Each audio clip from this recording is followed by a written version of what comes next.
2 Samuel chapter 13. And after this it came to be that Absalom son of David had a lovely sister, whose name was Tamar, and Amnon the son of David loved her. Amnon was distressed, even to become sick, because of his sister. For she was a maiden, and it was hard in the eyes of Amnon to do whatever to her.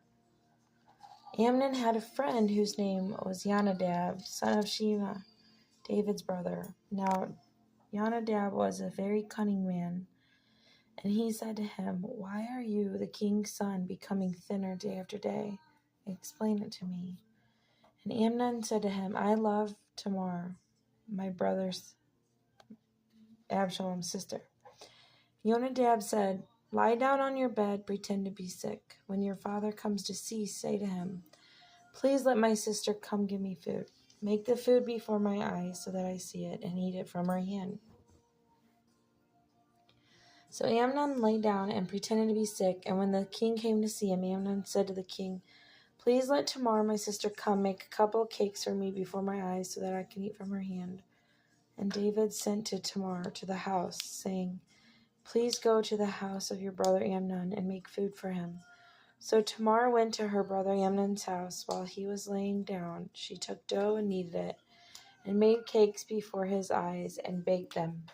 And she took the pan and turned them out before him, but he refused to eat.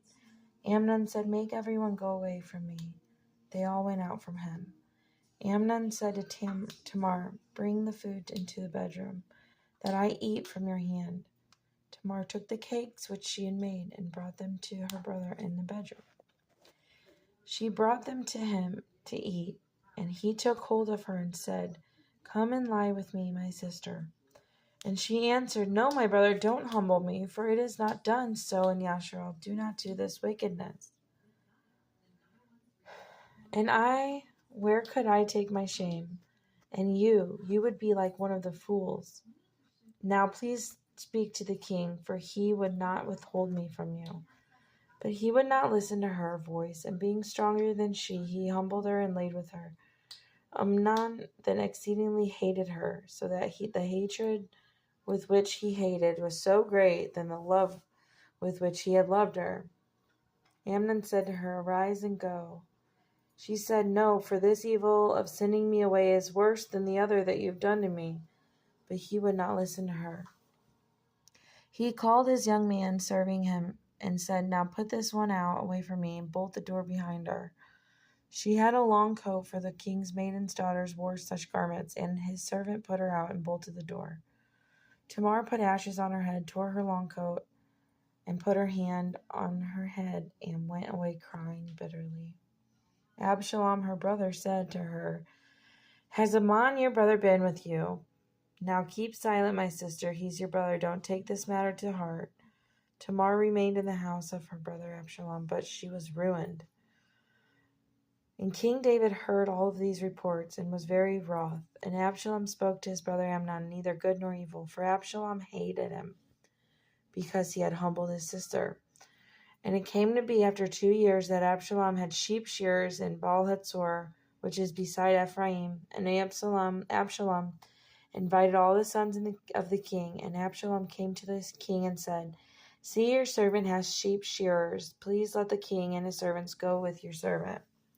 But the king said to Absalom, "No, my son, let us not all go, or else it'll be too heavy on you." And he urged him, but he would not go, and he blessed him.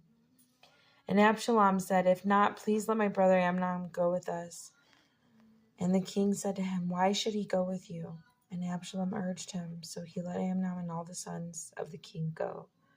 And Absalom had commanded his servants, "Watch, when the heart of Amnon is glad with wine, I'll say to you, 'Smite Amnon and kill him.' Don't be afraid. Have I not commanded you to be strong and brave?" Then the servants of Absalom did to Amnon as Absalom had commanded. And all of the sons of the king rose up, each mounted his mule and fled. It came to be while they were on the way, the news came to David, saying, "Absalom has smitten all the sons of the king, and not one of them is left." The king rose up, tore his garments, and laid on the ground. All his servants stood by with their garments torn. And Jonadab, son of Shema, David's brother, answered and said, "Do not let my master say they have killed all the young men, the sons of the king, for only Amnon is dead. For by the command of Absalom this has happened, from the day that he humbled his sister Tamar. Now let not my master the king take the matter to his heart, to think that all of the sons of the king are dead, for only Amnon is dead." And Absalom fled, and the young man who was watching lifted up his eyes and looked and saw many people were coming from the way behind him on the side of the hill. Then Jonadab said to the king, "Look, the sons of the king are coming, as your servant said, so it is." And it came to be as soon as he had finished speaking, that look, the sons of the king came, and they lifted up their voice and wept, and the sovereign too, and all of his servants wept very bitterly. But Absalom fled and went to Talmai, son of Amminadab, king of Geshur, and David mourned for his son all the days. So Absalom fled and went to Geshur, and was there for 3 years. King David then longed to go to Absalom, for he had been comforted concerning Amnon, because he was dead.